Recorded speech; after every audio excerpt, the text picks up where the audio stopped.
બોલો સદગુરુ દેવની જય. ઉગમેશ્વર હરીર સાગર દેવની જય. સોનલ માતની જય. રતિરામ બાપાની જય. શંભુરામ બાપાની, અંબા માતની જય. ભક્તોના ભેરુ દાદા રામદેવજી મહારાજની જય. સત સનાતન ધર્મ કી જય. ઉગમ ફોજની જય. શંભુરામ બાપાનું જીવન એ આપણા બધાનો પ્રત્યક્ષ અનુભવ છે. એકદમ સદગુરુ ચરણમાં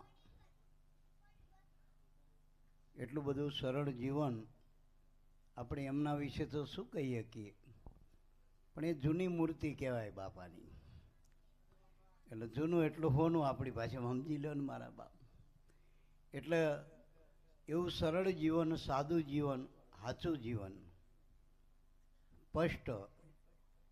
વળી આખા સદગુરુ ચરણમાં રહી સેવા સત્સંગ સ્મરણથી ત્રણેય વાનાથી જ્ઞાન ધ્યાન આધીરતાનો દરગો તૈયાર કરી સદગુરુના હૃદયમાં ધારણ કરી અને આખું જીવન આપણી સમક્ષ ઉપદેશમય જ બનાવ્યું. વળી એને કોઈ નાનું નહીં, કોઈ મોટું નહીં, કોઈ ભેદ દ્રષ્ટિ નથી. બધા એમાં એ આત્મદ્રષ્ટિથી જોતા અને કરુણાની દ્રષ્ટિ હતી, ઉગારાની દ્રષ્ટિ હતી. એટલે વળી ધૂળ ધોયા પુરુષો હતા ને, રૂખડિયા પુરુષો, જેને ઓળખવા કોઈ સામાન્ય તો હતું નહીં કામ. મનબુદ્ધિનો કંઈ આમાં માપતાપ નહોતું. પણ એની દ્રષ્ટિ જેના પર પડી કરુણાની કૃપા દ્રષ્ટિ, એને ઓળખ્યા. અને બાપાએ તો દરેકને સ્વીકાર્યા છે. પણ જેને ગુરુમાં આત્મભાવ કર્યો, પરમાત્મા ભાવ કર્યો, કારણ કે ગુરુ કોઈ સરળ, એ તો પ્રત્યક્ષ પરમાત્માની હાજર મૂર્તિ મારા બાપ, સેવા લાયક, આપણા મનના સમાધાન કરતી, હાલતી ચાલતી બોલતી. વળી જે થાવર તીરથ છે તો ત્યાં જઈ તો એને ફળ મળે. આ તો જંગમ તીરથીના આયાના ફળ આપણે કઈ ભાષામાં કેવું કેટલું ફળ મળે. જંગમ તીરથ આપણા ઘરે આવતું મારા બાપ. એટલે અને જ્યાં જ્યાં જેની દ્રષ્ટિ પડી એના જીવન આખા બદલી ગયા. જો જીવન બદલી ગયા. નાના નાના માણસોના રાહ ક્યાં હતા ને ક્યાં મૂકી દીધા. એટલે આપણને વેદનું શાસ્ત્રોનું નિચોડ કરીને આપણને જ્ઞાન આપ્યું. ને કે આપણને શું ખબર પડે કે વેદ કોને કહેવાય, શાસ્ત્ર કોને કહેવાય. અરે ગુરુમાં ભગવાન ભાવ કરવો એ બાપા અત્યારે કડી કાળમાં કઠણ છે મારા બાપ. આપણે કોઈ 5-25 માણસ નક્કી કરીને કોઈ સ્થાપન કરી નાખે કે ભાઈ આ ભગવાન છે, આ દેવ છે, દેવતા છે, એને જ બધાય માનવા તૈયાર છે. પણ ગુરુમાં ભગવાન ભાવ થવો એ થોડુંક કઠણ છે મારા બાપ. છતાંય એવા સમયે આ બધા પુરુષોએ સંતોમાં, ઉગારામ દાદામાં, પૂંજારામ બાપામાં, રતિરામ બાપામાં, આ બધા જે પુરુષોમાં જેને ભગવાન ભાવ કર્યો, એટલે એના ફળ સ્વરૂપે આપણા બધાના હૃદયના ભગવાન બની ગયા. જેને ગુરુને ભગવાન માને એ આપણા બધા હૃદયના ભગવાન બની ગયા મારા બાપ. એટલે ગુરુની મૂર્તિ એ કાયમના માટે છે. એની મૂર્તિ કોઈથી જતી જ નથી. આપણને એમ થાય ગુરુ જાય ને આવે એવો ગુરુ ના હોય મારા બાપ.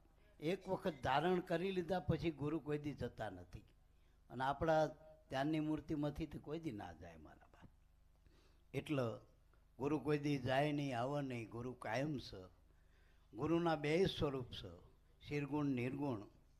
ગુરુમૂર્તિ એ કબીર જેવા, અખા જેવા, એ બધાયનું ખંડન મંદન કરવાવાળા, એને ગુરુમૂર્તિનું મારા બાપ અધડક મહિમા ગાયો, અધડક મહિમા ગાયો. એટલે ગુરુ મહિમાનો પાર શેષ શારદા કોઈ ગાઈ ના શકે. એ આપણે ગુરુના આપણે આ એક મુખથી આપણે કેટલો મહિમા ગાઈશું મારા બાપ. ટૂંકમાં ગુરુ દાતા છે, જેને નામનું દાન આપ્યું. અને નામના આધારે અનંત બ્રહ્માંડો જે રચાયા છે, એ નામનું દાન આપનારા ગુરુને આપણે શું કહેશું? એ નામનોય દાતા. એટલે મારા બાપ ગુરુની કોઈ કિંમત કોઈ જગતનાથ રાજુએ થાય એવી નથી મારા બાપ. એનું મૂલ્ય ચૂકવાયું નથી, એના ઋણમાંથી નીકળાયું નથી. અવતારો પણ ગુરુચરણના ઋણી મારા બાપ.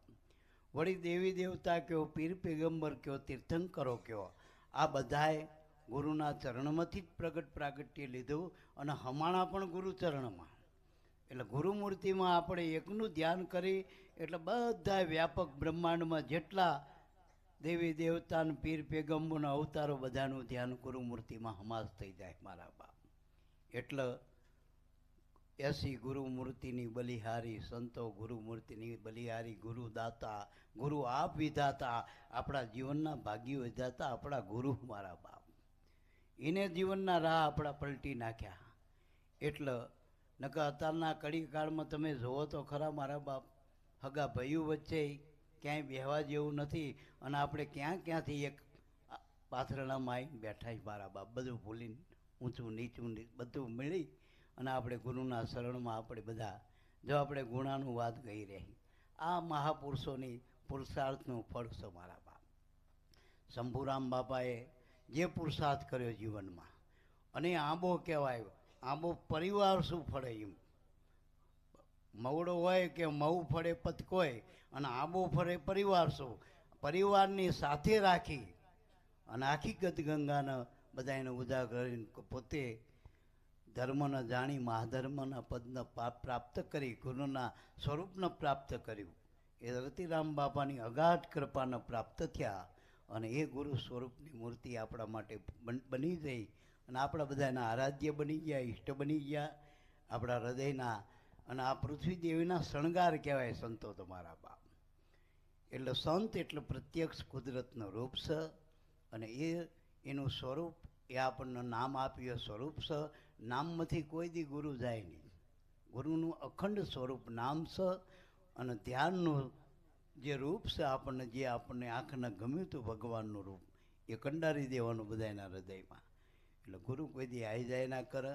આપણે બધા પ્રવીણ બાપાનામાં શંભુરામ બાપાનું સ્વરૂપ જોઈ એ જ ભાવથી શંભુરામ બાપા જ આખા અંદર સ્વરૂપે આવી ગયા હે પ્રવીણ બાપાના. અમે તો જાગૃતિમાં આ બધું જોઈ લીધેલું મારા બાપ. જાગૃતિમાં એક વખત બાપાના અમે બે બેઠેલા તો બાપા હવે બધે મને તો એમ થાય કે દીવા હાથે એટલે અંધારું હોય પણ પ્રવીણ બાપાનામાં આપની કૃપા દેખાય કે રતિ દેખાય. મને એ હાવ ભોળો ભાવ બાપાનો કે સારું કે તમારા શબ્દ કે વચન ફળકે લ્યો. અને ખરેખર એ ટૂંકા ગાળામાં શંભુરામ બાપાની પૂર્ણ કૃપા પ્રાપ્ત કરી અને એ જ ધારામાં આપણને મળ્યા હ. એટલે શંભુ બાપા શબ્દબ્રહ્મ સ્વરૂપે જવાના નથી, સ્વરૂપમાં જ જવાના. એની ધારાએ કાયમ ચાલુ અવિરત રહેવાની મારા બાપ. એનો લાભ આપણને અવિરત મળવાનો હ. વળી શંભુ બાપાને એમને તો અમદાવાદને બધા અહીંથી 300 કિલોમીટર આવીને બસમાં આવડા શરીર વૃદ્ધ શરીર છતાંય એટલો બધો પુરુષાર્થ, કોઈ દી આરામ નહીં, આરામ હરામ. એને ઉગારાના જ ભાવ કાયમ માટે.